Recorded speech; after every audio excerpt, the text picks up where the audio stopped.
Olá, meus queridos, tudo bem com vocês? Aqui é o professor João. A gente vai continuar nosso conteúdo de história aqui no Colégio Seduca Journey e nós vamos ver no vídeo dessa semana, no conteúdo dessa semana, o desdobramento e, por fim, a independência do Brasil. A gente já tinha visto na semana passada aquele contexto inicial da independência do Brasil. A gente pode falar que esse processo da independência do Brasil se iniciou com a vinda, na verdade a fuga, mas uma fuga estratégica da família real portuguesa para o Brasil no finalzinho de 1807, chegando aqui em 1808, fugindo lá de um contexto europeu turbulento, daquela imposição do bloqueio continental por parte de Napoleão Bonaparte. Daí portugueses e ingleses eram aliados, daí eles fizeram aquele acordo, vocês lembram muito bem, isso aí a gente já tratou, O fato é que todo aquele processo inicial, que a gente fala assim que a partir da chegada dos portugueses aqui no Brasil, iniciou-se o processo de independência. Por quê? Porque realmente, desde quando a família real portuguesa chegou aqui no Brasil, primeiro no Nordeste, depois no Rio de Janeiro, Dom João VI, primeiro príncipe regente e depois coroado rei do Reino Unido de Portugal, Brasil e Algarves, ele começou a implantar uma série de medidas que começou a mudar o status do Brasil. Então, desde a chegada dos portugueses aqui no Brasil, em 1808, o Brasil ele deixou de ser aquela colônia dos 3 primeiros séculos ali, de colonização. Então já estava um status diferente. O Brasil ele já não era mais apenas colônia de Portugal, ele passou a ser oficialmente Reino Unido, de Portugal, junto com Portugal e Algarves, Então era o Reino Unido de Portugal, Brasil e Algarves, do qual o monarca era o Dom João VI, da dinastia de Bragança, e a sede do Império Português, isso que era muito interessante, era a cidade do Rio de Janeiro, Então, a sede no Rio de Janeiro, medidas políticas e econômicas haviam sido tomadas também no sentido de trazer desenvolvimento aqui para a região, como a abertura dos portos, Então, realmente, a gente pode falar que desde quando os portugueses vieram para o Brasil, a corte portuguesa, quando a corte portuguesa veio para o Brasil, fugindo daquele contexto turbulento lá na Europa, por causa da imposição do bloqueio continental, iniciou-se o processo de independência do Brasil, certo? Só que daí o que aconteceu, meus queridos? E aqui a gente inicia a continuação do nosso conteúdo, digamos assim. O Dom João VI, tendo sucesso nessas medidas, ele realmente conseguiu realizar o plano dele, que era mudar a corte para os trópicos, Lembra aquilo que eu falei, o Brasil ele representava o sonho de continuidade, da manutenção da monarquia europeia, especificamente, lógico, da monarquia portuguesa, porque os europeus e os monarcas europeus estavam vendo todo aquele contexto de treta, aquele contexto de briga que estava acontecendo, de muitos monarcas sendo destronados um atrás do outro por causa da expansão napoleônica. Então o Brasil ele era realmente o refúgio, ele era o lugar onde a monarquia portuguesa iria sobreviver, certo? Dom João VI teve um primeiro sucesso com isso, porque realmente frustrou os planos de Napoleão ali, fazendo aquele acordo com os ingleses, mas uma vez passado aquele primeiro impacto do avanço napoleônico sobre a Península Ibérica, alguns questionamentos começaram a ser feitos em relação a essa política de manter a corte portuguesa nos trópicos, de manter a corte portuguesa no Brasil, certo? Principalmente, obviamente, os portugueses lá na Europa estavam insatisfeitos porque o seu monarca estava agora na ex-colônia e eles queriam que o Dom João VI voltasse, tá? Então, a posição do Dom João VI aqui, por mais que tenha tido esses sucessos iniciais, principalmente políticos e econômicos, começou a ter algumas complicações, tá? Então a posição do Dom João VI começou a ter algumas complicações aqui, tá? Um exemplo dessas complicações foi a Revolução Pernambucana de 1817, tá? Então, 2 tópicos aqui que eu vou trazer para vocês que mostram essa complicação e que foi o próximo passo daí para o processo de independência do Brasil. A Revolução Pernambucana de 1817 e a Revolução do Porto, tá? Então, vamos falar aqui primeiro da Revolução Pernambucana. Então, por que aconteceu essa revolução? Tá? O conceito de revolução vocês já conhecem, nós estudamos muito isso, tá? Então não vou me ater a esse conceito aqui, mas o que estava acontecendo? Quando Dom João VI ele muda a capital do Império Português, centraliza tudo no Rio de Janeiro, pessoas, principalmente elites comerciais de outras regiões do Brasil, começam a ficar um pouco insatisfeitas com isso que o Dom João VI estava fazendo. Por quê? Ele estava centralizando tudo no Rio de Janeiro. Ele estava coletando lá os impostos, né, de todas as províncias e investindo tudo no Rio de Janeiro. Então, algumas elites comerciais de outras regiões começaram a ficar insatisfeitas, tá? Um exemplo disso foi a elite pernambucana, tá? A elite comercial pernambucana estava insatisfeita com essa desigualdade na distribuição dos impostos recolhidos, porque estava tudo sendo investido apenas na cidade do Rio de Janeiro, porque era, afinal, né, a capital ali do grande Império Português, tá? Então, a chamada Revolução Pernambucana eclodiu ali em 1817 e tinha como objetivo não só lutar por questões de impostos e assim por diante, mas tinha como objetivo separar a região do Brasil, né? Então era uma revolução separatista, eles não queriam rever a política, adaptar as coisas, era realmente uma revolução contra o governo central e que queria quebrar a união territorial do Brasil, que era, né, o maior país ali da Sul-América, como é até hoje, né? Mas foi uma revolução que buscou quebrar isso, tá? Tinha como objetivo separar Pernambuco, lógico, da administração de Portugal, né? Porque ainda tinha, né, toda a burocracia portuguesa ali na região, mas também do governo central do Brasil. Não queria mais ser submetido ao governo brasileiro e queria instaurar uma república, tá? Então, começou daí, obviamente, um conflito, né? Um conflito militar por causa disso. E daí o que aconteceu? Veja bem, esse movimento, ele tinha muitas ideias, muitas influências que, para Dom João VI, né, ele tinha um pouco medo, digamos assim, um pouco de receio. Primeiro, esse movimento tinha como base ideias iluministas. E vocês sabem muito bem, porque já estudaram isso, o que as ideias iluministas geraram na Europa na questão das revoluções. A gente tem como maior exemplo a Revolução Francesa, que eclodiu lá em 1789. Tinha como base de pensamento, digamos assim, teorias políticas iluministas, e isso fez com que gerasse todo aquele conflito sangrento, né? Aquele conflito que matou milhares de pessoas, que mergulhou a França ali num caos político, social, e que teve como resultado direto a ascensão de Napoleão Bonaparte. Então veja bem, olha o que o Dom João VI está vendo, né, na cabeça dele aí. Está vendo que um movimento estava acontecendo no Brasil, né, e Revolução Pernambucana é um desses movimentos, mas tinha foco desse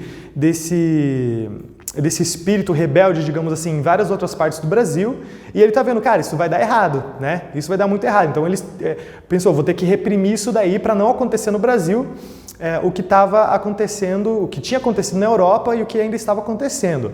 Então veja bem, e isso vai se repetir, tá, pessoal? Essa tensão entre uma possível revolução que separa o Brasil foi a tônica até o final ali do processo de independência e até depois da independência do Brasil, a gente tem exemplos de movimentos que buscaram fazer suas revoluções e separar determinadas regiões do Brasil em relação ao Império do Brasil, como por exemplo a Revolução Farroupilha que aconteceu no Rio Grande do Sul, tá? Mas isso é assunto mais para frente. O que acontece então? Além dessas ideias iluministas, a galera lá de Pernambuco também tinha como exemplo, digamos assim, a independência das 13 colônias, tá? E a própria Revolução Francesa. Então eles achavam bonito toda aquela questão da Revolução, é lógico, né? Independência das 13 colônias não tem nada a ver com a Revolução Francesa, foram processos políticos totalmente diferentes, mas eles tinham, né, esses movimentos como ideais porque foram movimentos de separação e movimentos que iniciaram a República, tá? E o movimento ele também não ficou restrito só a Pernambuco, tá? Ele se espalhou pelo sertão, tá, nordestino, por Alagoas, Rio Grande do Norte e também Paraíba, certo? Eles chegaram a fazer um governo provisório, galera, a eleger representantes e estavam até pensando em fazer uma constituição ali para a região, tá? Só que daí, como eu falei, o Dom João VI, para impedir essa divisão do território, para impedir que começasse ali uma guerra muito pior, que seria o que aconteceria se a região fosse dividida, porque também serviria de exemplo para outras províncias do Império, ele foi lá e reprimiu, né, as tropas da coroa reprimiram tudo isso daí, mataram alguns líderes famosos, como esse que está aparecendo para vocês ali, que é o famoso Frei Caneca, tá? Que depois se tornou um símbolo da República, né? Por causa dessa construção da imagem, de lutar ali. Mas enfim, a questão, pessoal, é que foi necessário daí sufocar essa revolta para não gerar essa divisão do território brasileiro, tá? Então, aí a gente já vê que a posição do Dom João VI aqui estava um pouco ali bambeando, né? Ele não estava tão forte de quando ele chegou aqui, né? Pô, o monarca nos trópicos, trouxe a corte para cá, ele estava ali com a posição um pouco questionada, digamos assim, certo? Só que começou a ficar muito pior com o início da Revolução do Porto, tá? Também chamada de Revolução Liberal ou Revolução das Cortes Portuguesas. Revolução das Cortes Portuguesas. Aí que o caldo começou a engrossar, digamos assim, que a política aqui no processo de independência começou a ferver mesmo. Foi a partir da Revolução do Porto, tá? Então, o que aconteceu, pessoal? Veja bem, os portugueses, tá? Os portugueses lá, tá? Porque muitos portugueses moravam aqui na colônia, eu tô falando dos portugueses lá na Europa mesmo. Eles ficaram descontentes com o fato do Brasil ter sido elevado à posição de Reino Unido, junto com Portugal e Algarves, tá? Que era outro território colonial português. Então, os portugueses, eles estavam meio que arrependidos lá na Europa, né? Poxa, a gente tinha uma colônia, a gente tinha o pacto colonial, o exclusivismo metropolitano, só a gente lucrava com o Brasil. Agora, veja bem, Dom João VI está lá, elevou o Brasil junto a Reino Unido e vale lembrar, né, pessoal, que nessa época aqui, o Brasil ele já era no mesmo nível de Portugal, era Reino Unido, ou seja, não tinha mais uma relação de submissão. Certo? Por isso que a gente fala que desde a chegada do Dom João VI aqui e dessa elevação do Brasil, iniciou-se o processo de independência. O Brasil ele já não era mais submetido a Portugal, tá? Então os portugueses lá na Europa, eles estavam insatisfeitos justamente com isso, né? Além disso, eles também estavam insatisfeitos com o fato de que a sede de todo o grande império português era agora a cidade do Rio de Janeiro, não era mais na Europa a sede, tá? A corte portuguesa estava aqui a cidade do Rio de Janeiro era a sede administrativa de todo o império, era a grande capital do império. E isso é outra coisa que é muito interessante da nossa história, galera. A cidade do Rio de Janeiro foi a primeira e única capital no continente americano que era capital de terras fora do continente americano na Europa, tá? Isso aí não existiu, pessoal. Isso é uma coisa da nossa história, né? Muito interessante e, lógico, os portugueses estavam descontentes com isso, tá? Eles se sentiam abandonados pela administração do Dom João VI, que estava nos trópicos, estava no Brasil, e além disso eles também estavam insatisfeitos com a presença militar e com a administração inglesa no território português, porque vocês lembram muito bem que aquele acordo que o Dom João VI tinha feito, ele tinha feito um acordo com os ingleses para que os ingleses ajudassem na fuga de Portugal para o Brasil e também ajudassem na defesa de Portugal contra os franceses, porque as tropas portuguesas por si só não conseguiriam defender o território. Então tinha um administrador inglês, tinha tropas inglesas em Portugal, tudo isso estava gerando muita insatisfação nas cortes portuguesas que estavam lá, tá? Veja bem, eles eram de orientações liberais, tinham ideias iluministas também na cabeça, ideias políticas vindas de filósofos iluministas, e eles começaram a pensar uma maneira, tá? Bolar um plano, digamos assim, para mudar o tipo de governo e para mudar todas essas situações que eles estavam insatisfeitos, tá? Esses problemas de administração que para eles estavam acontecendo por causa da presença da corte portuguesa no Brasil, tá? Pelo fato do Rio de Janeiro ser a sede do Império Brasileiro, tá? Além disso, a questão econômica de Portugal estava muito ruim, tá? Por quê? Primeiro, quando a corte portuguesa veio para o Brasil, ela esvaziou o tesouro português. Lógico, né? Não ia deixar nada lá para os franceses tomarem posse, né? Então ela esvaziou o tesouro, gastou muito para vir para cá. E além disso, como vocês lembram, logo quando Dom João VI chegou aqui, fim do pacto colonial. Ou seja, Portugal não era mais o único a lucrar com o extrativismo, com tudo aquilo que era feito na colônia, né? Daí começou a competição com os ingleses, que ganharam uma grande parte aí da participação, né, no comércio do Brasil, justamente por ter ajudado, né, a fuga da família real portuguesa para o Brasil. Então, realmente a situação para os portugueses na cabeça deles estava injusta, né? Eles queriam veja bem, pessoal, eles queriam rebaixar o Brasil de volta ao estado de colônia. Tá? É isso que eles queriam fazer. Eles queriam rebaixar o Brasil, fazer o Brasil voltar a ser uma colônia de Portugal e não mais um Reino Unido junto com Portugal e Algarves. Tá? Então, o que aconteceu? O que deflagrou essa Revolução do Porto? Porto, a gente está falando da cidade do Porto lá em Portugal, tá, meus queridos? E o que aconteceu foi que as tropas ali da cidade do Porto estavam com salários atrasados, né? Então foi o atraso no pagamento dos militares da cidade do Porto que foi o estopim, digamos assim, que deflagrou essa Revolução do Porto, ou Revolução das Cortes, Revolução Liberal, né? Qualquer um desses nomes aí serve, tá? Então o que eles defendiam nessa Revolução do Porto? Primeiro, eles defendiam o retorno de toda a corte portuguesa e do rei para Portugal. Fala, Dom João VI, traz todo mundo de volta, né? Volta aqui para Portugal, tá? É isso que eles queriam. Uma das coisas muito importantes, tá? Para as cortes portuguesas. Por quê? O rei aqui, o que a gente consegue fazer? A gente consegue controlar o rei. Por quê, pessoal? Eles estavam com as ideias iluministas na cabeça de limitação do poder, limitação monárquica, final do absolutismo. Vocês lembram muito bem, porque já estudaram isso, aquela questão que foi um dos motes da Revolução Francesa, colocar fim ao antigo regime, colocar fim ao absolutismo, limitar o poder do rei a partir de certos pensamentos, como por exemplo de Montesquieu, lá do Espírito das Leis.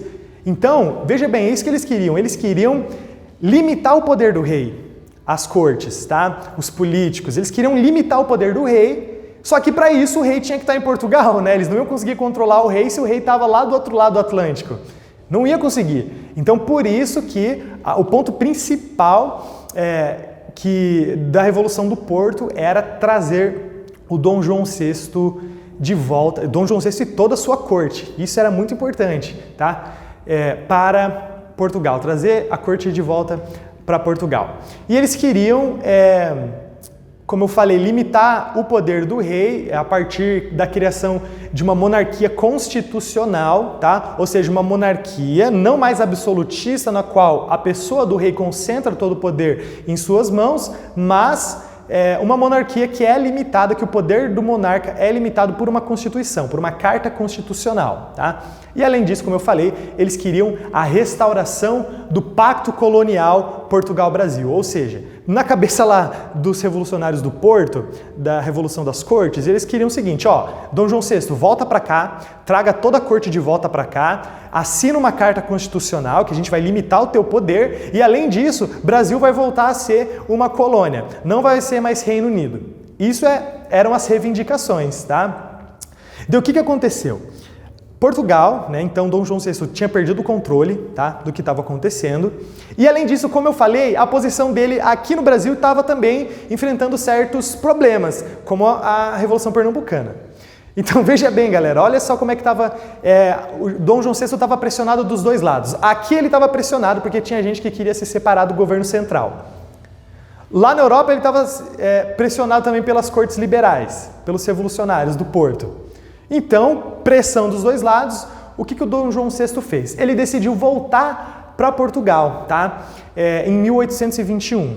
Só que, e aí a gente chega em outra sacada genial do Dom João VI. A gente já tinha visto que o Dom João VI ele era um brilhante estrategista por causa daquele acordo que ele teceu ali com os ingleses para driblar lá o bloqueio continental e transferir a corte portuguesa para o Brasil, fugindo de Napoleão Bonaparte. Isso aí já tinha sido uma jogada de mestre. E agora o Dom João VI fez outra jogada de mestre. Por quê? Ele decidiu voltar para Portugal. Ele falou, beleza, vocês querem o rei de volta? Eu volto para Portugal. Só que ele frustrou os planos dos revolucionários portugueses, porque ele voltou para Portugal, mas ele deixou o filho dele aqui, o herdeiro dele aqui no Brasil, que era Pedro de Alcântara, futuro Dom Pedro I do Brasil, tá?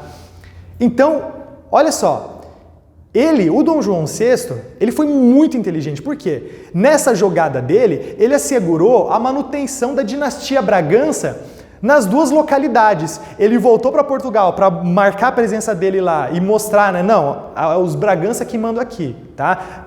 Para impor lá, por mais que ele tenha tido dificuldades depois para controlar Portugal, isso aí é outra história. Mas ele voltou para assegurar, né? A manutenção da dinastia dele lá em Portugal, só que também deixou o filho dele aqui, né? Deixou o filho dele aqui, o Pedro de Alcântara, tá? Dom Pedro I. Então, foi uma jogada muito estratégica, muito inteligente, né? E além disso, por que para o Brasil também foi muito importante o Pedro ter ficado aqui, e daí ficou como príncipe regente do Brasil, porque isso impediria, não seria tão fácil daí a recolonização do Brasil, o Brasil voltar a ser colônia. Porque se toda a corte portuguesa tivesse voltado para Portugal, né, iam ficar aqui só os funcionários lá respondendo às cortes portuguesas, pronto, eles iam restaurar o pacto colonial, o Brasil ia voltar a ser colônia. Mas não, ficou aqui justamente com esse sentido de proteger a autonomia da região, o Pedro de Alcântara, tá? Que viria a ser o Dom Pedro I do Brasil. Estão vendo a estratégia aí dos Bragança, né? Então realmente a questão política ali, eles estavam bem afiados ali, certo? Então, Dom João VI voltou em 1821 e quem ficou aqui no Brasil, cuidando, administrando do Brasil, foi Pedro de Alcântara, que ficou como príncipe regente do Brasil. Outra coisa que foi muito importante essa permanência aqui, tá? Foi o fato de que a presença da monarquia portuguesa aqui era o único fator de união do território, tá? Ou seja, se toda a corte portuguesa tivesse voltado para a Europa, além do problema da recolonização, o que ia acontecer? Ia começar a pipocar por todo o Brasil um monte de movimento separatista. Eles já estavam lá com um problema, né, com algumas regiões. Se não tivesse a figura do monarca, que era o governante legítimo que unia todo o território, já era, galera. Ia ter lá um monte de movimento que ia tentar criar seus próprios governos, ia acontecer com o Brasil a mesma coisa que tinha acontecido com as ex-colônias espanholas na América, que a gente estudou. Lembra que a gente estudou? Tinha lá 4 grandes vice-reinos, esses vice-reinos, cada região lutou pela sua própria independência, criou um monte de republiqueta aqui na América Latina. Não manteve-se aqueles grandes territórios unidos que eram os territórios coloniais espanhóis. Ia acontecer a mesma coisa com o Brasil, se o Pedro tivesse ido junto, tá? Então veja bem, realmente a jogada política dos Bragança aqui foi muito importante, tá? Foi um passo importante para a manutenção da autonomia do Brasil e para a consequente independência do Brasil, certo? Bom, durante a regência do Pedro de Alcântara, tá? Alguns partidos, alguns grupos políticos começaram a se organizar, tá? Então foi durante esse período de regência ali, de 1821 até 1822, que alguns partidos, digamos assim, começaram a se organizar e que foram muito importantes para a política do Brasil que se sucederia a partir da independência e também foram importantes para o próprio movimento de independência. Quais eram então esses partidos que se organizaram aqui no Brasil durante o período de regência? Bom, em primeiro lugar, tinha o chamado Partido Brasileiro, como está aparecendo aqui para vocês, tá? Veja bem, esse Partido Brasileiro, ele era formado por quem? Primeiro, ele era formado por grandes latifundiários, ou seja, grandes proprietários de terra, tá? Mercadores também, inclusive mercadores de escravizados, né? Vocês sabem que a escravidão fazia parte ali do modo econômico, né? Da estrutura econômica colonial do Brasil, não só do Brasil, de várias outras regiões ainda nesse período, né? E também funcionários públicos, digamos assim, funcionários do governo do Brasil, né, funcionários de alto cargo no governo do Brasil, no governo local, que defendiam o quê? Eles eram contra a tentativa de recolonização, tá? Eles não queriam que o Brasil voltasse a ser colônia, por isso que ficou conhecido como Partido Brasileiro, tá? Eles queriam que o Brasil continuasse sendo autônomo, tá? E eles também defendiam a liberdade econômica, eles não queriam que o Brasil ficasse dependente economicamente de Portugal, certo? Então, basicamente, o Partido Brasileiro era esse partido que não queria a recolonização do Brasil, tá? Outro partido era o Partido Português. Se tinha o Partido Brasileiro, tinha o Partido Português. E o Partido Português, eles eram os fiéis, digamos assim, à administração portuguesa aqui no Brasil, tá? Esse grupo ele era composto, em sua maioria, por comerciantes e militares portugueses, né, que residiam aqui no Brasil e que eram leais à coroa portuguesa e que falavam, não, o Brasil tem que continuar a colônia, o Brasil tem que voltar a ser colônia, quem manda é Portugal e assim por diante, tá? E daí tinha também os liberais radicais, tá? Que eram o grupo que queria fazer as separações no Brasil, que queria criar novos tipos de governo, repúblicas e assim por diante, tá? Então, tem esses três grupos aqui durante a regência do Brasil, o Partido Brasileiro, o Partido Português e os liberais radicais, tudo bem? Então, o Partido Brasileiro, tá, que acreditava e que defendia a manutenção da autonomia do Brasil, ele começou a ver em Dom Pedro, em Pedro de Alcântara, a figura daquele cara que podia defender o Brasil, certo? Dom João VI já estava lá em Portugal, já estava tendo que lidar com os problemas dele lá, porque as cortes portuguesas, as cortes liberais estavam limitando o poder do Dom João VI, fizeram ele assinar uma carta constitucional. Então, o Partido Brasileiro, ou seja, aqueles aqui no Brasil que queriam manter a autonomia do Brasil em relação a Portugal, qual que era a grande esperança deles? O Pedro de Alcântara, tá? O Dom Pedro. Por quê? Ele via que o príncipe era o único que tinha capacidade de manter essa autonomia do Brasil, certo? Porque era muito claro para todo mundo na época que se o príncipe voltasse para Portugal, pronto, o Brasil ia voltar a ser colônia, o Brasil não ia ter força para se manter autônomo e ia se dividir em vários pequenos territórios, como tinha acontecido com os territórios espanhóis aqui na América, certo?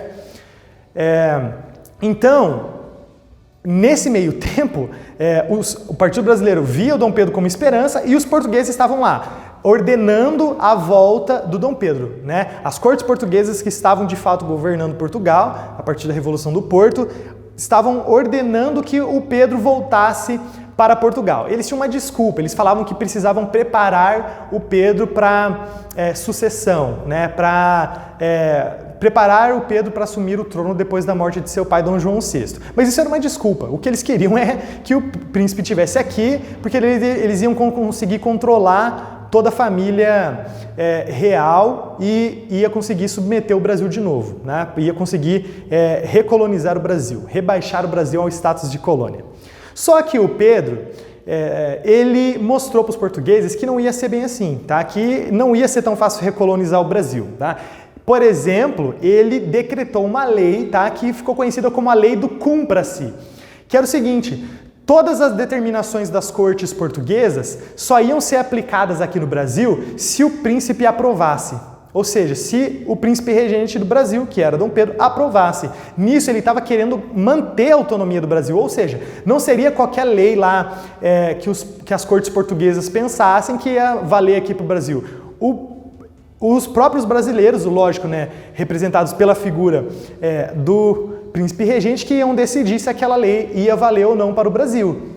Estão entendendo por que para o Partido Brasileiro Dom Pedro começou a se tornar essa grande esperança de independência? Porque realmente ele estava lutando para manter o status do Brasil como país autônomo que tinha chegado a esse status lá quando virou Reino Unido, né, junto com Portugal. Tá? Lógico, né? Estava tudo muito tenso, né? Essas políticas do Pedro desagradavam muito as cortes portuguesas e essas tensões aumentaram quando Dom Pedro anunciou, né, a sua permanência no Brasil, ou seja, quando ele afirmou a pedido, né, da população, a pedido de políticos locais, a pedido da elite local, a pedido, né, desse chamado Partido Brasileiro, ele anunciou que ficaria permanentemente no Brasil, que não voltaria para Portugal, independente do que as cortes portuguesas quisessem, né? Ou seja, isso aconteceu lá no dia 9 de janeiro de 1822 e ficou conhecido como o famoso Dia do Fico, porque foi quando Dom Pedro comunicou realmente para o povo, né? Fez um ato político, né? Que gerou muita aprovação, gerou festa e tal, ele comunicando à população que ficaria no Brasil, né? Então tem ele aqui na bancada, junto ali de parte de seus ministros, junto ali de parte da corte e tal, e justamente o povo aqui embaixo, né? Lógico, né? É um quadro representando de maneira heróica, né? Porque realmente o Dom Pedro ele estava falando o seguinte, ó, eu vou ficar aqui no Brasil. Não estou nem aí para o que as cortes portuguesas vão falar. Eu vou ficar aqui, eu sou o príncipe regente do Brasil, eu vou ficar. E aí que vem essa famosa frase da história, porque Pedro de Alcântara teria dito então o seguinte: se é para o bem de todos e felicidade geral da nação, estou pronto. Digam ao povo que fico, tá? Digam ao povo que fico. Ou seja, ele estava realmente se colocando, dando a cara a tapa.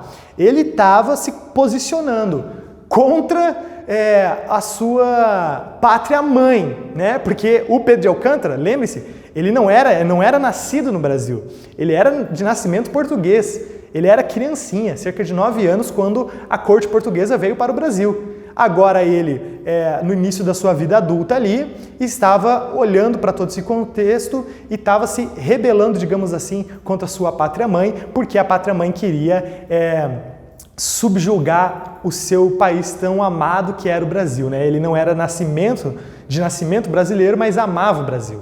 Então, ele realmente chegou a esse posicionamento, ó, pro bem de todos. Por que pro bem de todos? Porque ele sabia o que ia acontecer com o Brasil se ele fosse embora. Então ele decidiu ficar aqui no Brasil. Esse foi o grande dia do fico, tá, pessoal? Vou cobrar isso de vocês depois na prova, hein? Bom, pessoal, já falei bastante aqui, a gente ainda não chegou à declaração de independência do Brasil, né? Não chegamos ao 7 de setembro, veja bem, o dia do fico foi em janeiro. A declaração de independência 7 de setembro. Então a gente tem alguns meses até ainda chegar digamos assim, no processo de independência oficial, digamos assim, do Brasil, tá? Agora eu vou fazer um pequeno adendo para falar um pouquinho sobre as 3 figuras principais, tá, do processo de independência do Brasil, tá? Então, para terminar de enriquecer esse contexto aí da independência. Veja bem, tem muitas figuras também que participaram, tá? A independência do Brasil, ela não foi feita por apenas de cima para baixo, teve participação do povo, tá? Teve participação do povo na independência do Brasil, mas eu vou falar aqui para vocês de 3 figuras notórias que não tem como vocês não conhecerem, tá? A gente tem que saber e tem que honrar aí a memória dessas 3 figuras, porque realmente foram muito importantes para o nosso processo de independência. O Pedro de Alcântara, né, que recebeu alguns apelidos aí na história, como por exemplo o Libertador e o Rei Soldado. O Libertador porque, obviamente, foi o cara que trouxe a independência aqui para o Brasil, ficou conhecido como Libertador, mas também o Rei Soldado porque, de fato, lutava no fronte, né? E ele lutou não apenas aqui nas guerras pós-independência, nas guerras de independência, mas ele também lutou em Portugal, tá? Por quê, pessoal? Depois, essa é uma história que vocês vão conhecer quando estiverem estudando o Primeiro Reinado comigo, tá?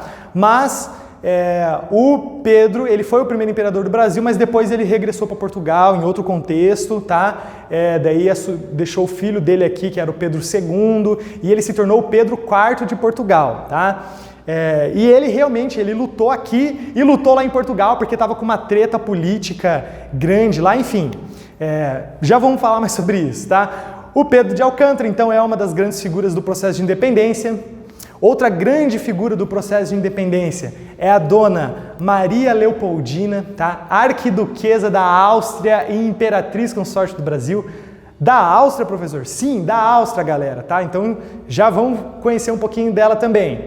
E, por fim, um paulista chamado José Bonifácio de Andrada e Silva, tá? Que ficou conhecido aí como patriarca da independência do Brasil. O José Bonifácio ele também tinha alguns irmãos, tá? Outros Andrada e Silva ali que participaram, né? Que eram figuras importantes da época, mas ele realmente, José Bonifácio, foi ministro do reino, né? Uma espécie de primeiro grande ministro do Brasil independente. Então a gente vai falar um pouquinho sobre essas três figuras para continuar e para concluir esse nosso estudo sobre a independência do Brasil, tá? Então, primeiro, vamos falar ali do Pedro de Alcântara, tá? Veja bem, pessoal, o nome completo dele, Pedro de Alcântara, Francisco Antônio, João Carlos Xavier, de Paula, Miguel, Rafael, Joaquim, José Gonzaga Pascoal, Cipriano Serafim de Bragança, tá? Então, esse era o nome completo do Pedro de Alcântara, que eu vou cobrar na prova de vocês têm que saber o nome completo dele, tem que recitar esse nome completo, tá?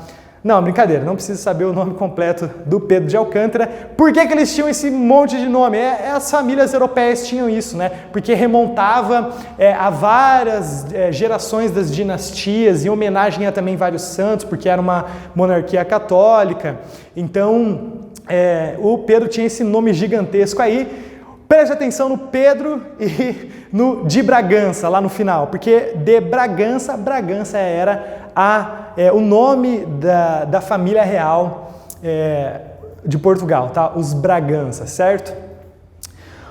O Dom Pedro ficou conhecido então como Dom Pedro I do Brasil, porque foi o primeiro governante do Brasil independente, e Pedro IV de Portugal, tá? Ele nasceu ali em 1798 e faleceu em 1834. Ele foi apelidado, como eu falei, de o Libertador por causa da independência do Brasil e também de rei soldado, porque ele lutou, ele foi herói, e quando eu falo herói é porque ele realmente lutou, arriscou sua vida, né, com heroísmo para manter a independência do Brasil, e também ele lutou contra o seu irmão Miguel, tá? O irmão dele mesmo, porque o irmão dele, Miguel, havia usurpado o trono de sua filha lá em Portugal, tá? Isso é uma história que vocês vão estudar em outra oportunidade, tá, pessoal? Mas basicamente o que foi? A filha do Pedro, uma, né, dos filhos, mas a filha mais velha, ela era a herdeira direta do trono português, só que daí o irmão de Pedro, que era o Dom Miguel,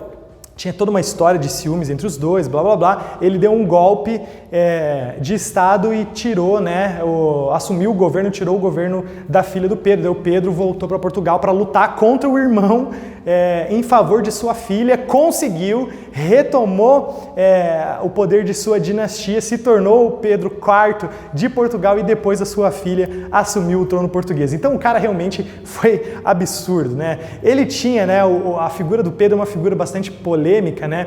Porque realmente ele foi um herói, ele lutou bravamente, ele foi esse grande herói da independência, só que ele também tinha muitos questionamentos morais na época, né, que ele em sua vida, né, principalmente em relação a algumas atitudes que ele tinha na sua vida pessoal, né?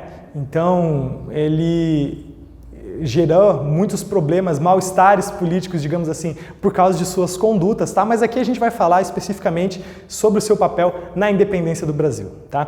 O fato, então, que temos essa primeira grande figura e a gente vai continuar entendendo aí o papel dele na independência. Outra grande figura foi, como eu falei, a Maria Leopoldina, tá? Essa bela mulher austríaca, certo? Qual que é o papel dela na independência? Ela teve um papel muito grande na independência, mas do que tem a ver, né, uma austríaca com a história do Brasil? Bom, a Dona Leopoldina, como era conhecida, ou seu nome completo, a Carolina Josefa Leopoldina Francisca Fernanda de Habsburgo-Lorena, tá? Então, um nome grande também, não era tão grande quanto o do Pedro de Alcântara, mas também um grande nome. Ela era uma princesa do Império Austríaco, tá? Ela era uma princesa filha do imperador austríaco, ela era da casa de Habsburgo-Lorena, certo? E ela tinha alguns títulos, como Arquiduquesa da Áustria, por causa de fazer parte ser dinasta ali da família imperial austríaca, certo?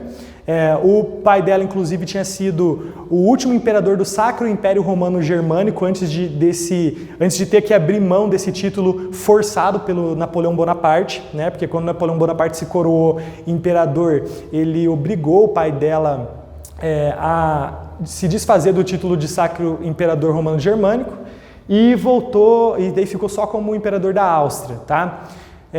Enfim, o que tem a ver então? A Dona Leopoldina, ela foi a primeira esposa do Pedro de Alcântara. Tá? Ela se casou com Pedro de Alcântara e tem muitas narrativas interessantes, né? Interessantes sobre esse acordo, né? O começo ali do casamento deles, que foi um casamento feliz e depois, infelizmente, rumou para outros caminhos, né? A vida pessoal dos dois, mas o fato é que a Dona Leopoldina, Maria Leopoldina, ela se casou com o Pedro I, né? E é interessante, pessoal, porque isso aqui também mostra a importância do Brasil na época, a esperança do Brasil, o sonho Brasil. Ela era de uma família muito importante, que era a família de Habsburgo. Tá? A família de Habsburgo, que era uma família que tinha dinastas e tinha monarcas espalhados pela Europa, não só na Áustria, mas, por exemplo, na Espanha também. A Casa Real Espanhola era Habsburgo. Certo? Então ela era uma princesa de uma família muito importante na Europa, muito. Por que está casando então com um cara lá de um reino que ainda nem é independente, né? Lá do outro lado do Atlântico? Por quê? Veja bem, pessoal, mais uma vez, o Brasil, ele representava nessa época o sonho da manutenção das monarquias europeias. Porque as monarquias europeias estavam todas enfrentando problemas, estavam em frangalhos, estavam submetidas ao poder napoleônico, certo? A Europa estava quebrada depois ali da era napoleônica. Então, os Habsburgo, muito sabiamente, eles tinham essa política, né, de casar as suas princesas com membros de famílias reais de outros países, para assegurar a sua sobrevivência, para assegurar, né, o casamento entre os nobres era um acordo diplomático, né, galera? Um acordo diplomático.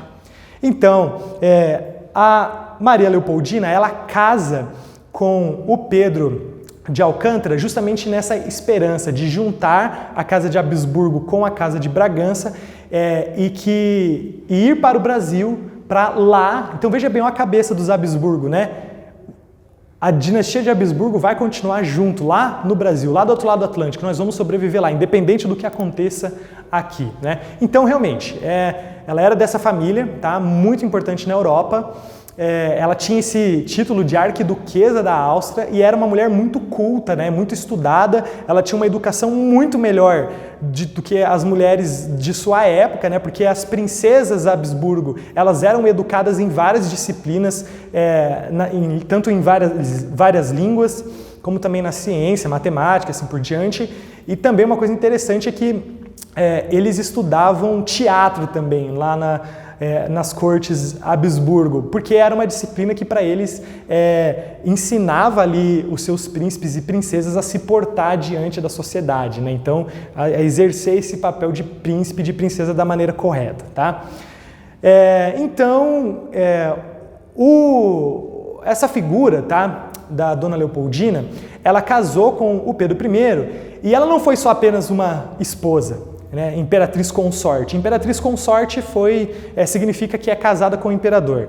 Mas não só isso, ela teve um papel ativo na independência do Brasil. Tá? Ela teve um papel de articulação política, inclusive, na independência do Brasil, junto com o Pedro e junto com José Bonifácio. Tá? Então, pessoal, e especialmente, né, minhas queridas alunas, a gente tem figuras femininas muito importantes na história do Brasil.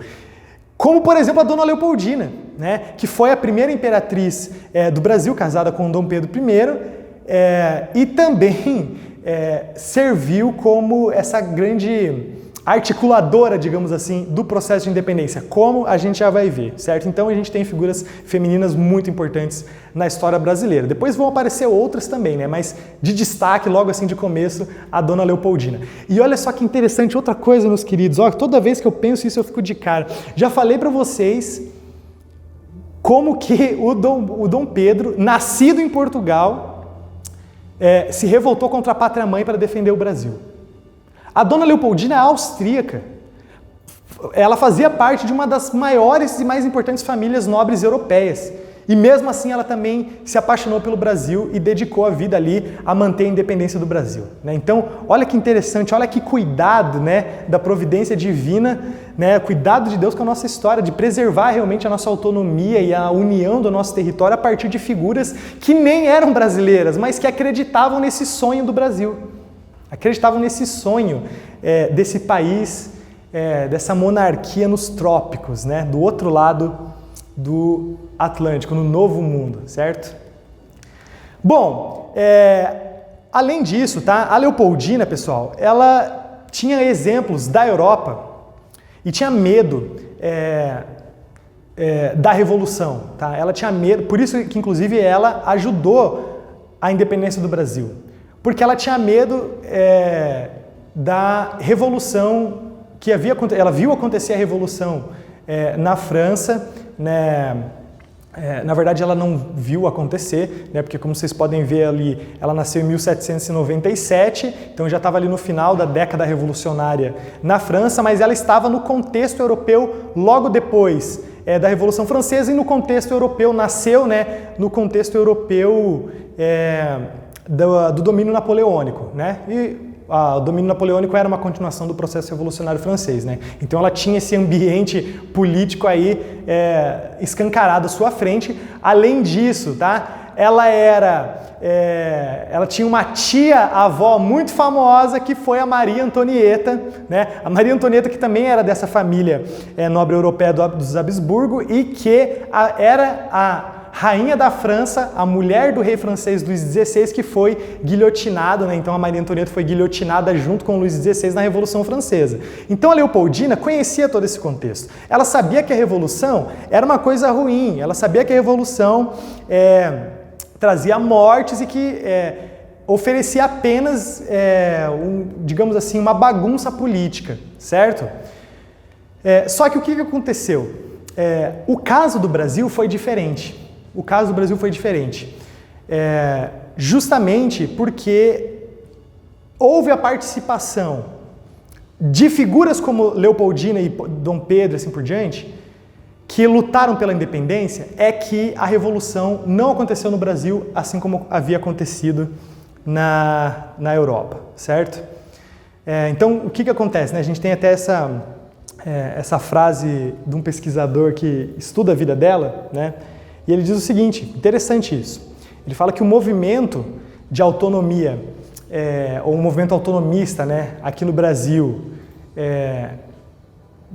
encontrou justamente em Dom Pedro e na Dona Leopoldina as figuras, os protagonistas da independência, certo? Ou seja, por que a situação do Brasil estava diferente em relação à situação das monarquias europeias? Porque para os revoltosos lá na Europa, os monarcas tinham que ser tirados do poder, cortada a cabeça deles e mudar toda a ordem política. Eles eram os inimigos. Aqui no Brasil não. Pedro e Leopoldina se tornaram justamente os heróis para a independência. Aqueles que iam ajudar o povo a se tornar independentes em relação a Portugal. Certo? Então, a Dona Leopoldina conhecia todo esse contexto europeu, trágico, né, da Revolução Francesa e da Europa pós-Revolução Francesa, mas ela queria coisas diferentes para o Brasil. Ela queria a independência do Brasil e queria impedir que o Brasil passasse por uma revolução também, como tinha acontecido lá na Europa, certo? Aqui temos uma foto, estou viajando já, uma pintura do casal real, tá? Tá aqui, pessoal, nossos primeiros governantes do Brasil independente, Dom Pedro e Dona Leopoldina, certo? Aqui a gente tem até essa imagem aqui, aqui vocês repararem, né? Tem um colar aqui que ela tinha recebido de presente do Dom Pedro quando havia recebido a sua proposta e o seu acordo de casamento. Ele havia enviado para ela um colar de diamantes ali com uma imagem sua, né? E ela carregava essa imagem ali do seu príncipe, né? Primeiro casal real do Brasil, tá? Dom Pedro e Leopoldina. Outra figura muito importante desse processo de independência foi a figura do José Bonifácio, tá, meus queridos? José Bonifácio de Andrada e Silva, tá? Ele era um paulista, tá? Da cidade de Santos, ali no litoral paulista, nasceu em 1763 e veio a falecer em 1838. Ele era um cara muito inteligente, tá, galera? Ele não foi apenas um político, ele foi um naturalista também, inclusive ele é até hoje homenageado como um dos caras que lutou pela preservação das matas do Brasil. Tá? Então ele era um naturalista, estadista, escrevia poesia também, estudou política, o cara realmente era muito inteligente. Tá? Ele ficou conhecido como patriarca da independência. Por quê? Ele foi a figura política mais importante que, junto com a Dona Leopoldina e o Pedro, articulou ali a independência do Brasil, certo? E ele, desde o começo, desde aquelas primeiras brigas que a gente estava vendo lá, aquelas tensões, Dom Pedro, fica ou não fica? Volta para Portugal, os movimentos de separação interna aqui. O José Bonifácio, desde o começo, ele ficou do lado do Pedro de Alcântara, certo? Não é à toa que depois o Pedro chamou ele para ser ministro do reino, certo?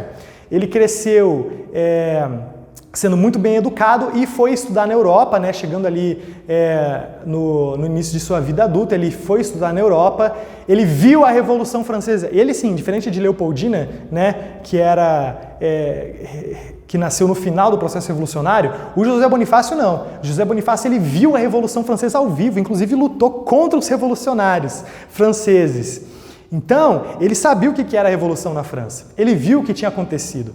E justamente por ver todas aquelas mortes lá na França, ele não queria o mesmo destino para o Brasil. E na cabeça dele, qual que era a maneira de impedir a revolução aqui no Brasil? Manutenção da autonomia. Por quê? Se o Pedro voltasse para Portugal, ia ter um monte de revolta aqui no Brasil, porque as elites locais não iam aceitar ser submetidas ao governo português mais uma vez e iam acontecer revoluções sangrentas, assim como aconteceu na Europa, né? Então, o José Bonifácio foi essa figura política muito importante que viu, né, tinha toda essa experiência política europeia, uma pessoa muito inteligente e que serviu ali também como articulador da independência. Tá? Então veja bem, temos essas três figuras, beleza?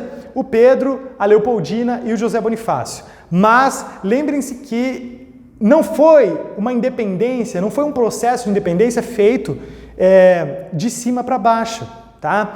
Apenas lá com três cabeças pensantes e o povo não sabia de nada.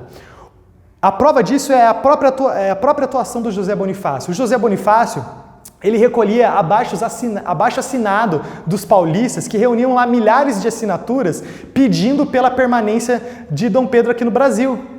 Ou seja, foi um processo que contou com a participação local. Tá? Foi um processo que contou com a participação local. Gente, a participação local era de fundamental importância para a independência. Por quê? Não adianta, o Dom Pedro ele precisava que o próprio povo quisesse a independência e quisesse a união territorial. Isso é importante. Não adiantava se separar de Portugal se não mantesse o território unido. Ou seja, o que o Dom Pedro precisou fazer? Ele começou a fazer viagens pelo Brasil, né, começando ali por Minas Gerais, que era uma província muito importante, para conhecer o povo, para aparecer para todo mundo, né, para realmente mostrar para o povo que ele estava junto, tá? Que ele estava junto, que ele ia lutar pela independência do Brasil, tá? E uma figura que ajudou muito o Dom Pedro a fazer isso foi o José Bonifácio. O José Bonifácio, ele era um bom articulador político. As pessoas ouviam ele, tá? Ele era um membro da elite, obviamente, né? Mas ele era uma pessoa muito eloquente e que falava da janela dos casarões de Santos para o povo da cidade e falava, alertava sobre os perigos da Revolução, alertava, defendia a manutenção do Brasil, da autonomia brasileira em relação a Portugal, né? Então realmente foi uma figura muito importante também, tá? Então o que acontece? A gente tem esse contexto todo, né? De permanência do príncipe regente de Portugal aqui, ou melhor, príncipe regente do Brasil, que era português, o Dom Pedro, recusou voltar para Portugal, decidiu ficar aqui. Daí o que aconteceu? As cortes portuguesas começaram a ameaçar invadir o Brasil, né? Então assim, o que as cortes portuguesas que estavam controlando Portugal. Lembrando, o pai do Pedro, que era o Dom João VI, estava em Portugal. Mas ele tinha perdido já totalmente o controle da situação lá. Quem estava governando eram as cortes liberais, certo? Então, quando o príncipe regente recusou voltar para Portugal, o que as cortes portuguesas, não vai voltar? Então nós vamos invadir o Brasil militarmente e vamos recolonizar o Brasil à força. Se tu não quer voltar, nós vamos forçar isso, vamos invadir o Brasil, tá? Então o que aconteceu? Olha que interessante. Quando essa notícia chegou ao Brasil, o Dom Pedro não estava na capital, ele não estava no Rio de Janeiro. Quem estava? Ele estava numa dessas viagens que eu falei para vocês que ele saía para ganhar o apoio da população. Ele já tinha feito isso em Minas Gerais e quando essa notícia chegou ao Brasil, ele estava em São Paulo, tá? Ele estava em São Paulo, ali com algumas tropas suas, com a sua guarda pessoal, justamente buscando o apoio da população, né? E quem recebeu essa notícia foi a Dona Leopoldina, galera. E a Dona Leopoldina que estava, inclusive, servindo como regente do Brasil. Olha que interessante, tá? A rigor mesmo, galera, pensando tecnicamente, a Leopoldina foi a primeira chefe de Estado do Brasil, né? Não foi a nossa também muito importante princesa Isabel durante a época do Segundo Reinado e muito menos Dilma, né? Falar que Dilma, a primeira chefe de Estado do Brasil, eu não conhecia a história, galera. A primeira foi Dona Leopoldina. Por quê? O Dom Pedro, quando ele saiu para viajar pelas províncias, ele deixou a Dona Leopoldina como regente do Brasil. Primeira chefe de Estado mulher do Brasil, certo? E veja bem, ele não teria feito isso, meus queridos, se a Dona Leopoldina não fosse uma mulher capaz politicamente. Ela não era qualquer uma, não era só uma princesinha bonitinha lá, né, para gerar filhos para a dinastia. Não, ela era ativa politicamente, tá? Enfim, foi a Dona Leopoldina que recebeu essa notícia, que os portugueses estariam vindo invadir o Brasil para tentar recolonizar, então, a nossa nação, certo? E aí, o que ela faz? Ela estava de regente, o Pedro não estava na capital, ela convoca, então, uma reunião que ficou conhecida como a Sessão de Conselho de Estado, que aconteceu no dia 2 de setembro de 1822. Nessa reunião, a Dona Leopoldina, os políticos mais importantes ali do governo, como por exemplo José Bonifácio, eles se reuniram para se discutir. Tá bom, o que nós vamos fazer então? O príncipe está fora aqui da capital, os portugueses enviaram a notícia que eles vão invadir o Brasil, o que nós fazemos, certo? Eles discutiram aí toda essa situação, a Dona Leopoldina e o José Bonifácio, os dois estavam nessa reunião e os dois foram as figuras mais importantes dessas discussões, e eles resolveram aconselhar o Dom Pedro a, enfim, proclamar a independência, certo? Então, o que aconteceu? Tá? O resultado dessa sessão de Conselho de Estado foi o seguinte, tanto a Dona Leopoldina como o José Bonifácio, eles escreveram cartas, enviaram para o Dom Pedro, que estava em São Paulo, justamente contando as ameaças portuguesas, os portugueses querem invadir a gente, e aconselhando o Pedro a fazer o seguinte, olha, nosso amado príncipe, os portugueses querem invadir o Brasil e recolonizar o Brasil. Querem rebaixar o Brasil a ser colônia de novo. Só temos uma saída para isso. Independência. Vamos romper totalmente com Portugal. Tá? Lembrando que nessa época, Brasil e Portugal ainda eram Reino Unido.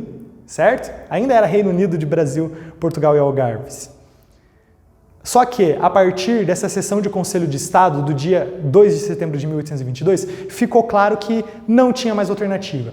Tinha que ser proclamada a independência definitiva do Brasil, certo? Então, a Leopoldina escreveu uma carta muito amorosa, né, para o seu marido, para o Dom Pedro, anunciando essas ameaças portuguesas e, junto com a carta de Bonifácio,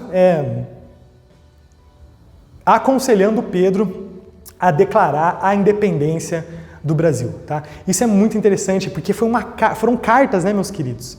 E a carta de uma mulher, como a Leopoldina, com certeza influenciou na declaração da independência do Brasil, porque alguns dias depois de recebidas essas cartas, o Dom Pedro concordou com o conselho de sua esposa, a Dona Leopoldina, e de seu ministro José Bonifácio, e resolveu declarar a independência da nossa nação, a independência do Brasil. Aqui a gente tem uma pintura, né, belíssima, que representa essa sessão de Conselho de Estado, né? Então a gente tem aqui, ó, a Dona Leopoldina, a gente tem aqui o José Bonifácio. Imagina, galera, imagina essa cena aqui comigo. Imagina eles discutindo ali o futuro de uma nação, o futuro do nosso país, né? Tendo que tomar decisões muito corajosas de romper com a antiga metrópole, romper com uma potência marítima como era Portugal. Então, realmente, né, e eu gosto também bastante dessa pintura, ela também foi pintada por uma mulher, né, que foi a Georgina de Albuquerque, eu inclusive trouxe a imagem dela aí para vocês conhecerem um pouquinho ela, né, inclusive ganhou um concurso do Centenário da Independência, em 1922, né, quando completou 100 anos da independência do Brasil, o governo promoveu um concurso, né, artístico, e esse quadro da sessão do Conselho de Estado ganhou esse concurso. Tá? O dia 7 de setembro, então, meus queridos, chegando aqui aos nossos finalmente, tá, da independência do Brasil. Tá? O dia 7 de setembro foi o dia que declarado a independência do Brasil. Ela só foi reconhecida oficialmente por Portugal 2 anos depois, obviamente, porque teve daí guerras, né, de independência, mas a declaração de independência do Brasil foi no dia 7 de setembro de 1822, tá? Data obrigatória que todo mundo tem que saber, tá, galera? Então, preste bastante atenção nisso daí, beleza? O que aconteceu no dia 7 de setembro? O Pedro, que estava em São Paulo, tá? Nas suas campanhas lá de divulgação, digamos assim, ele recebeu as cartas de Dona Leopoldina e do José Bonifácio. Ele leu, tá? E relata-se que ele emocionou-se lendo as cartas, né? Realmente a argumentação ali de sua princesa, Dona Leopoldina, e de seu conselheiro José Bonifácio. E ele leu aquelas cartas que os dois haviam enviado para ele e ele concordou, realmente, né? Temos que declarar a independência do Brasil. É a única maneira de salvar esse país que nós amamos, certo? Ele estava, né, segundo a narrativa histórica, às margens de um rio que corta ali São Paulo, que é o rio Ipiranga, e ali, às margens desse rio, ele teria feito essa declaração da independência do Brasil, certo? A partir do dia 7 de setembro, para os brasileiros, o Brasil não tinha mais ligação com Portugal. Tinha sido rompida essa ligação com Portugal, certo? Lógico que Portugal não reconheceu isso logo, né? Demorou aí um tempo. Mas a partir do dia 7 de setembro, para nós brasileiros, nós somos um país independente. A partir do 7 de setembro, tá? Então, veja bem, o que tinha nessas cartas, né? Além desse conselho, tá? De Leopoldina e de José Bonifácio pela independência. Nessas cartas, o príncipe foi informado de que as cortes portuguesas, além de estarem ameaçando invadir o Brasil, tinham anulado todas as leis que o Pedro, enquanto príncipe regente, tinha feito, certo? Ou seja, todos aqueles atos que o gabinete do José Bonifácio tinha feito aqui no Brasil não estavam valendo mais nada para os portugueses, tá? Além disso, os próprios portugueses também haviam comunicado o fechamento dos tribunais aqui no Brasil. Então imagina, um caso que acontecia aqui no Brasil teria que ser julgado lá em Portugal. Olha só, que viagem. Então, o Pedro leu essas cartas e falou, realmente, não tem como. E a gente tem um célebre discurso do Pedro, quando ele leu essas cartas e quando ele decidiu realmente pela independência, que ele estava lá com as suas tropas, né? E ele teria se dirigido a elas e falado o seguinte: amigos, as cortes portuguesas querem escravizar-nos e perseguir-nos. A partir de hoje, as nossas relações estão quebradas. Nenhum vínculo unir-nos mais, né? Nenhum vínculo nos une. E ele teria continuado depois que ele arrancou a braçadeira com duas faixas, azul e branca, que simbolizava Portugal, né? Dom Pedro, ele, né, mesmo português, e as suas tropas ainda usavam uma faixinha aqui, duas faixas, azul e branca, que simbolizava Portugal. Ele arrancou essa faixa e falou o seguinte: tirem as suas braçadeiras, soldados. Viva a independência, a liberdade e a separação do Brasil. E aí ele teria, né, desembainhado a sua espada e dado o seu famoso grito, né? Para o meu sangue, minha honra, meu Deus, eu juro dar ao Brasil a liberdade. Daí ele gritou: independência ou morte, né? Esse foi o evento ali de declaração de independência do nosso Brasil, certo? A gente tem, aqui é uma imagem, né, desse grito de independência ali no Ipiranga, né? Quando ele faz todo esse discurso ali, a galera vai à loucura ali junto com ele. A gente tem, né, os dragões da independência aqui retratados, né? Inclusive uma tropa do Exército Brasileiro que existe até hoje, né? Hoje em dia eles servem lá para guardar o presidente, o Planalto, o Palácio, sei lá. Mas enfim, tem os dragões da independência aqui. Por que dragões da independência? Porque o dragão, ele era o símbolo da família Bragança. Eles usavam um dragãozinho assim no elmo porque a família Bragança tinha o dragão como seu símbolo, certo? Bom, não foi pacífico, né? A gente tem essa beleza, digamos assim, dessa declaração de independência, né? Do Dom Pedro ali se emocionando e declarando, fazendo essas declarações que eu acabei de falar para vocês. Só que não foi pacífico, né? Por quê? Houve resistência, né, a esse processo de independência do Brasil. Houve, lógico, por parte dos portugueses e também de algumas regiões aqui no Brasil que queriam continuar com a sua relação com Portugal, principalmente de portugueses que moravam aqui ou de comerciantes locais que lucravam com o comércio com Portugal. Então eles não queriam a independência do Brasil porque isso ia atrapalhar, olha só, ia atrapalhar os seus lucros, digamos assim. Então a gente tem batalhas de independência, tá, galera? Na Bahia, no Pará, na Cisplatina, lá que era a província que se tornou depois o Uruguai independente, tá? Então, a gente tinha a luta das tropas brasileiras, digamos assim, que estavam lutando para apoiar a independência do Brasil contra aqueles resquícios de presença portuguesa aqui no Brasil e de apoiadores portugueses que não queriam a independência do Brasil, tá?